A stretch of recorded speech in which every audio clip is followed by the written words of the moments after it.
अरे भाई ITR file मत करना। एक बार फाइल कर लिया ना तो गवर्नमेंट तुम्हारे पीछे पड़ जाएगी, कह रहा हूं मैं। यार मेरी इनकम तो बहुत कम है, आईटीआर फाइल करूं क्या?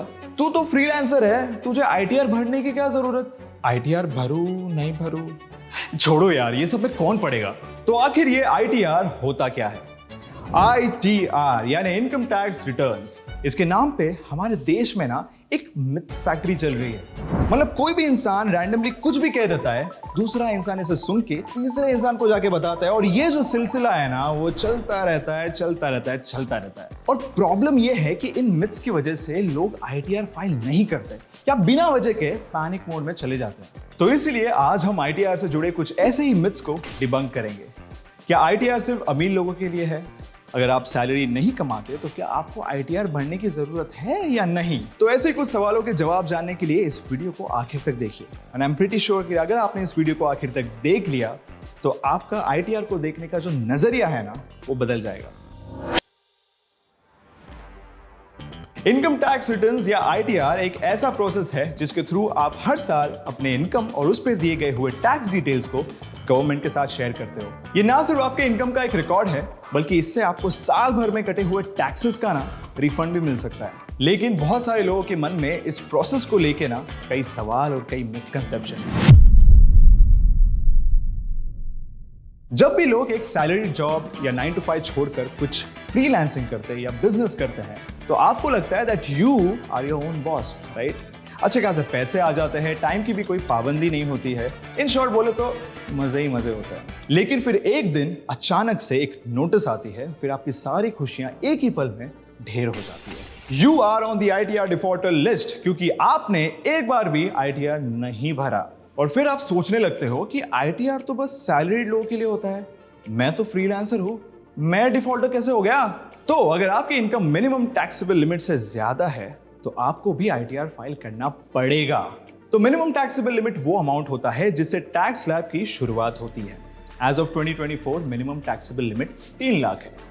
तो जो भी साल भर में 3 लाख से ज्यादा कमा रहा है उनके लिए आईटीआर फाइल करना मैंडेटरी है, कंपलसरी है। और ये सिर्फ सैलरीड एम्प्लॉयज के लिए नहीं है, हर वो इंसान के लिए है जो कुछ ना कुछ करके कमाई कर रहा है, फिर चाहे वो फ्रीलांसिंग हो, बिजनेस हो या आप एक शॉपकीपर हो। तो अगर आप इस गलत फहमी में हो कि मैं मंथली सैलरी नहीं कमाता तो मुझे आईटीआर भरने की क्या जरूरत, तो वो दिन दूर नहीं है जब ये नोटिस आपके दरवाजे तक पहुंच जाएगा। सो अभी समझ जाओ, आईटीआर फाइल करो and save yourself from the unnecessary stress.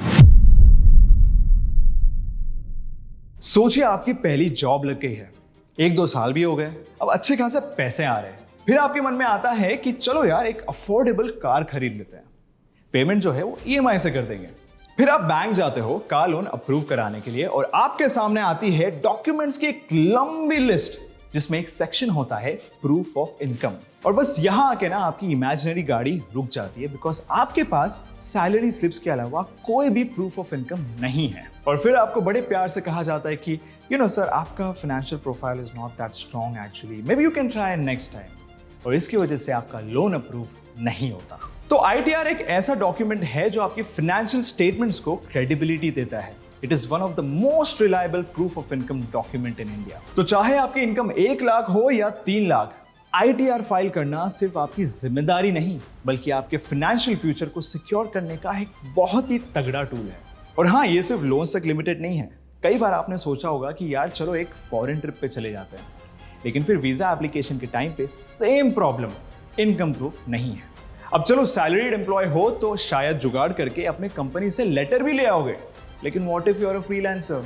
ऐसे केसेस में अपने फाइनेंशियल क्रेडिबिलिटी को बढ़ाने और अपने पास एक ऑफिशियल प्रूफ रखने के लिए आईटीआर सर्टिफिकेट बहुत काम आता है।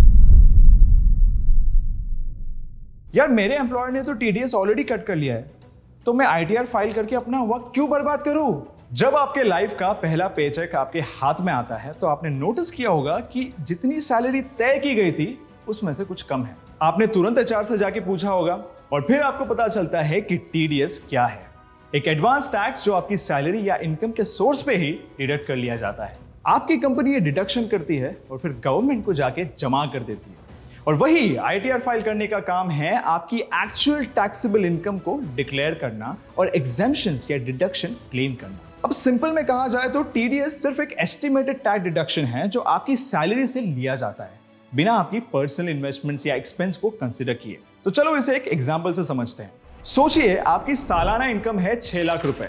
आपकी कंपनी जो है वो आपके खर्चे और इन्वेस्टमेंट्स के बारे में कुछ नहीं जानती, तो वो 6 लाख पर ही आपका टैक्स डिडक्ट कर देती है। ये हुआ टीडीएस। लेकिन मान लो आपने 1 लाख रुपए का इन्वेस्टमेंट कर लिया है। अब रूल्स के मुताबिक ना कुछ इन्वेस्टमेंट्स ऐसे होते हैं जिनमें टैक्स एग्जम्पशन मिलता है, यानी वो 1 लाख का अमाउंट आपके टैक्सेबल इनकम से माइनस कर दिया जाता है। तो जब आप आईटीआर फाइल करते हो तो आप ये इन्वेस्टमेंट्स को डिक्लेयर कर सकते हैं, जो आपकी टैक्सेबल इनकम को 6 लाख से 5 लाख बना देती है। अब इसका फायदा ये होगा कि जो आप 1 लाख रुपए पे एक्स्ट्रा टीडीएस पे कर चुके हैं वो आपको रिफंड के रूप में मिल सकता है, क्योंकि आपकी इनकम अब टेक्निकली 6 लाख से 5 लाख हो चुकी है। ऐसे समझो कि आप अपने दोस्त को कह रहे हो कि देख भाई, तेरा मुझ पे कुछ उधार बनता है, फिलहाल के लिए तू कुछ प्रीपेमेंट अमाउंट रख ले, विच इज टीडीएस। फिर साल के एंड में आप हिसाब किताब देखकर उस प्रीपेमेंट अमाउंट को एडजस्ट कर लेते हो। अगर ज्यादा दिया है तो बैलेंस रिफंड मिल जाएगा, और अगर कम दिया है तो बैलेंस पे करते हो। और इसीलिए आईटीआर फाइल करना बहुत जरूरी है, क्योंकि कई ऐसे डिडक्शन का यूज करके आप अपना टैक्स मनी बचा सकते हो। आज कर लेता हूं, नहीं आज छोड़, कल करता हूं, आज मूड नहीं है। मुझे, आपको, शायद हम सभी को प्रोक्रेस्टिनेशन की हैबिट है। कभी फोन का बिल हो या बिजली का बिल हो या इंटरनेट का बिल हो, हमारे लिए सब कुछ लास्ट मोमेंट में करना अब नॉर्मल बन गया है। And it's relatively easy, no? आजकल तो पेमेंट भी इजीली हो जाता है विद 1 क्लिक।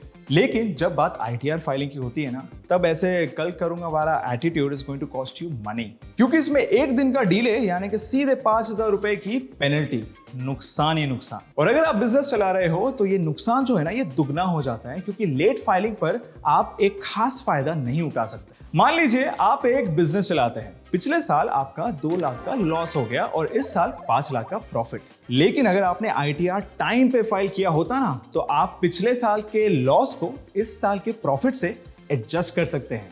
कैसे? Carry forward of losses. मतलब इस सिचुएशन पे आपको सिर्फ 3 लाख पे टैक्स भरना पड़ेगा। लेकिन अगर आप आईटीआर लेट फाइल करते हैं तो ये जो बेनिफिट है वो चला जाएगा, और इस सिचुएशन पे आपको पूरे 5 लाख पे टैक्स भरना पड़ेगा। ये बस एक एग्जांपल है आपको ये समझाने के लिए कि लेट फाइलिंग कितनी डेंजरस हो सकती है। मतलब लाखों का नुकसान तो होगा ही, पर इनकम टैक्स एक्ट 1961 के तहत आप पर लीगल एक्शन भी लिया जा सकता है। तो बस इस स्ट्रेस से बचिए और आईटीआर को टाइम पे फाइल कीजिए। ये फॉर्म्स, ये डिटेल्स, ये कॉम्प्लिकेटेड लैंग्वेज, भाई पहले से इतने कॉम्प्लिकेटेड एग्जाम्स क्लियर करके ये नौकरी मिली है और अब फिर से फॉर्म भरना है। अब ये सोचना ना बहुत नॉर्मल है, लेकिन अगर मैं आपको बताऊं कि आज के टाइम पे आईटीआर फाइल करना is as easy as online shopping, तो यकीन नहीं आ रहा? चलिए देखते हैं। सबसे पहले तो अकाउंट बनाओ, इनकम टैक्स के ई फाइलिंग पोर्टल पे जाके खुद को रजिस्टर करो। फिर शॉपिंग की तरह सारी चीजें कार्ट में ऐड करो, जो जो डॉक्यूमेंट्स रिक्वायर्ड है सब जमा करो। आधार कार्ड, पैन कार्ड जो आपके पास ऑलरेडी होता ही है। इसके अलावा फॉर्म 16, इन्वेस्टमेंट प्रूफ्स और अपने बैंक स्टेटमेंट्स की जरूरत होती है। लेकिन डरने की कोई बात नहीं है, ये बड़े आसानी से मिल जाती है। फॉर्म 16 आपको अपने एम्प्लॉयर से मिलता है, जो आपका टीडीएस डिडक्ट करता है। और अगर आप फ्रीलांसर है या बिजनेस ओनर है तो आपको फॉर्म 16 के बजाय फॉर्म 26AS की जरूरत पड़ेगी, जो आपको ऑनलाइन पोर्टल पे इजीली मिल जाएगा। इन्वेस्टमेंट प्रूफ जैसे कि LIC, PPF, NPS, अगर आपने इनमें इन्वेस्ट किया है तो इसके डॉक्यूमेंट्स आपके पास जरूर होंगे। और बैंक स्टेटमेंट्स आजकल हर महीने ईमेल पे आ जाता है, और अगर नहीं भी है तो बैंक जाके ले लो। तो अगर आपके पास ये सारे डॉक्यूमेंट्स हैं, इसका मतलब आपका 80% काम हो चुका है। फिर बस स्क्रीन पे कुछ स्टेप्स फॉलो करते जाओ। तो जितना टाइम आपने यूं ही सोशल मीडिया पे स्क्रॉल करते करते या फिर ऑनलाइन शॉपिंग पोर्टल पे गुजारा है ना, उसी में से थोड़ा टाइम निकाल कर आप अपने फाइनेंशियल लाइफ का एक इंपॉर्टेंट स्टेप क्लियर कर सकते हो। और अगर इस पे डिटेल हेल्प चाहते हो तो हमें कमेंट्स में बताओ, हम इस पे पूरा वीडियो बना देंगे। तो आईटीआर फाइल करना आपकी फाइनेंशियल जर्नी का एक इंपॉर्टेंट हिस्सा है, इसीलिए जरूरी है कि आप इससे जुड़े मिथ्स की सच्चाई जानकर एक इन्फॉर्म्ड डिसीजन लें। और अगर अभी तक फाइल नहीं किया है तो कोई बात नहीं, now is the time to take that step. एक बार करोगे ना तो रियलाइज होगा कि filing is simpler than you thought, और इसके बेनिफिट्स भी कई सारे हैं। आईटीआर से जुड़े और कोई भी सवाल हो तो हमें कमेंट्स में बताइए, और अगर आप सैलरी को कैसे खर्च करना है ये जानना चाहते हो तो यहां क्लिक करिए। वीडियो पसंद आया तो इसे लाइक कीजिए, दोस्तों के साथ शेयर कीजिए, and for more videos subscribe to Fin4India।